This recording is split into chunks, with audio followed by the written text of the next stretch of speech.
Fala galera, aqui é o Thiago e hoje a gente vai falar sobre os osciladores não lineares em si, também chamados de multivibradores astáveis.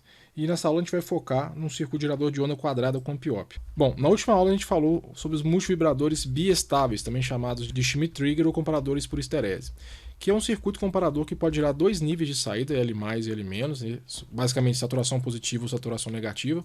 Eu só vou chamar a atenção porque a gente falou na última aula que esses valores L+, L- não necessariamente são a saturação dos amplificadores operacionais, né? A gente pode usar limitadores com Zener, por exemplo, para poder alterar esses valores. Então, de uma forma genérica, eu trato como L+, e L-, e cuja troca de estado é determinada por um sinal de entrada e níveis de comparação estabelecidos pelo estado atual da saída. Quem chama esses níveis de comparação das bandas de esterese do meu comparador. Agora, para eu produzir um oscilador em si, eu posso colocar um circuito de realimentação, só que esse circuito tem que ter alguma resposta dinâmica, ou seja, ele tem que ser implementado, por exemplo, como um circuito RC, um circuito RL, um integrador, alguma coisa desse tipo. E com isso eu consigo que este circuito troque o estado de saída do meu biestável periodicamente, produzindo uma forma de onda alternada. Como exemplo, vou imaginar o seguinte, que eu tenho o meu circuito biestável com uma saída em L+, né, saturado positivamente, e que meu circuito de realimentação, por algum motivo, produz uma forma de onda desse tipo aqui, né, saindo do limite superior da esterese, VTH, que é o threshold high, e tendo uma trajetória descendente.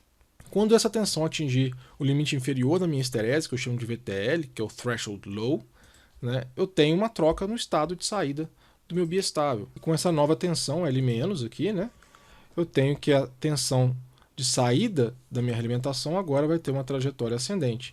Quando ela atingir aqui o VTH, tem novamente uma troca de estado, voltando para L+, e fazendo com que a minha trajetória aqui neste exemplo seja descendente. Com isso eu vou ter na saída do biestável uma forma de onda quadrada e na saída da minha realimentação uma forma de onda qualquer aqui, né, que vai depender da implementação dessa realimentação. Pode ser pedaço de exponencial, pode ser uma onda triangular, depende do circuito, né? Bom, é assim que funciona. Então tem um biestável com uma realimentação que tem com algum atraso, né? Bom, nessa aula a gente vai discutir então, como eu já tinha adiantado, um circuito gerador de onda quadrada, com AMPIOP, né? E a implementação é basicamente essa. Eu tenho um biestável aqui, neste exemplo um biestável inversor, que vai gerar minha onda quadrada, e um circuito RC fazendo a implementação da minha realimentação. Bom, o circuito final disso aí é mais ou menos isso. Então aqui eu tenho o meu Schmitt-Trigger, né, inversor, e a minha realimentação está bem clara aqui, meu circuito RC. Bom, a gente pode tentar entender o funcionamento desse circuito. Só vou lembrar o seguinte, como o meu circuito é um comparador por histerese, um Schmitt-Trigger, um biestável, inversor, a gente já discutiu isso na aula anterior, eu sei que quando a minha saída for L+, eu vou ter uma tensão de comparação VTH, que vai ser igual a L vezes o divisor de tensão aqui, então vezes R1 sobre R1 mais R2, e quando a minha saída for L-, eu vou definir uma tensão de comparação VTL, que vai ser igual a L- vezes o mesmo divisor de tensão, ou seja, um ganho R1 sobre R1 mais R2. Beleza? E aí vamos pensar o seguinte, vamos tentar entender o funcionamento desse circuito analisando esse oscilograma aqui, onde eu vou plotar a tensão de saída do biestável, saída do amplificador pressional, e a tensão sobre o capacitor, né? Então vamos supor que eu acabei de ligar meu circuito e ele liga por algum motivo com uma tensão de saída igual a L+. Beleza? Neste caso, eu vou determinar um nível de comparação VTH, né? E esse nível de comparação basicamente é o nível da tensão V+, aqui, né? E vamos supor que a tensão sobre o capacitor, né? Acabei de ligar o circuito, é zero. Como eu estou aplicando uma tensão L+, na entrada de um circuito RC, o que eu espero ver é um comportamento, uma trajetória dessa tensão no capacitor, que vai ser um exponencial, que vai tentar caminhar para uma tensão L+, no infinito. Agora, quando a tensão no capacitor efetivamente segue essa trajetória e toca o nível VTH, eu tenho uma troca no estado de saída do meu biestável, fazendo com que a saída agora vá para L-. Né? Isso vai determinar um valor de V+, a tensão na entrada não inversora do amplificador operacional, que é o VTL, né? E como eu tenho agora uma tensão L- sendo aplicada na entrada do meu circuito RC, eu espero ver uma descarga do meu capacitor, né? De forma que no infinito essa tensão no capacitor caminhe para L-. Só que quando, de novo, ela segue essa trajetória e em algum momento ela encontra a tensão VTL, eu tenho novamente uma troca no estado de saída do meu biestável, né, voltando para L+, e eu vou ter novamente a tensão no capacitor seguindo uma trajetória ascendente, né? E a partir daí eu tenho meu circuito entrando no ciclo, né, que vai ser determinado por esse período. Beleza? Então eu tenho aqui uma onda quadrada na saída do meu biestável e uma onda no meu capacitor que são pedaços de exponencial. Essa onda em si não tem muita utilidade para fins de geração de sinal de teste, mas é só uma forma de onda que é necessária para a gente produzir essa onda quadrada. É a onda quadrada que realmente nos interessa nesse circuito. Beleza?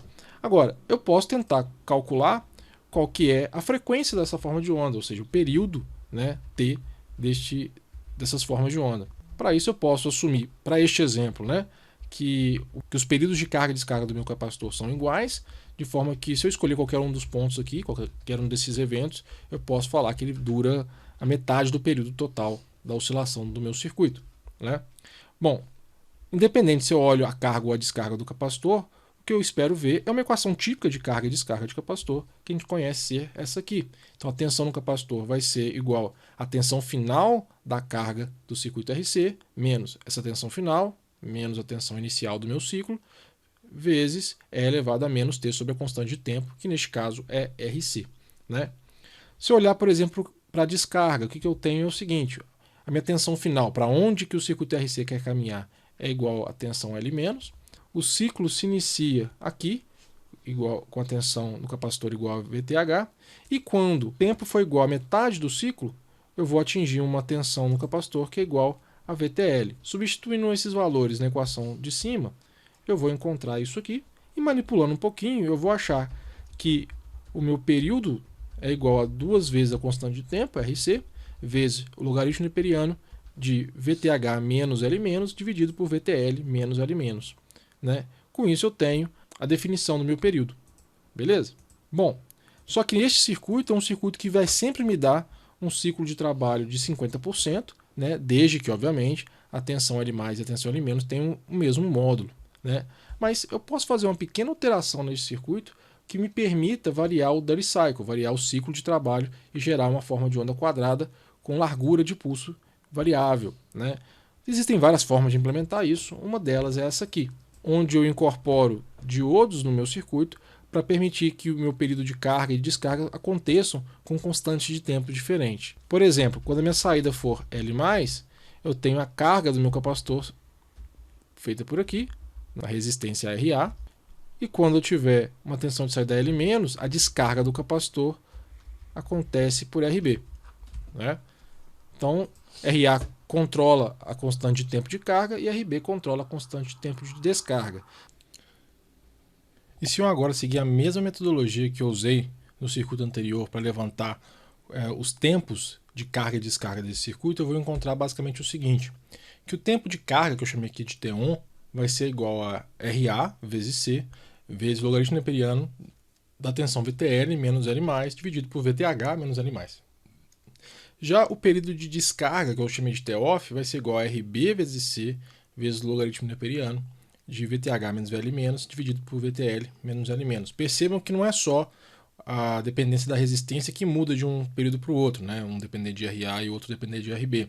Mas também o termo que está dentro do logaritmo, ele também altera dependendo do meu estado, beleza? Então tem que tomar cuidado com esses valores. Agora, se eu pegar esses dois valores e somar, eu vou encontrar o período total da oscilação do meu circuito.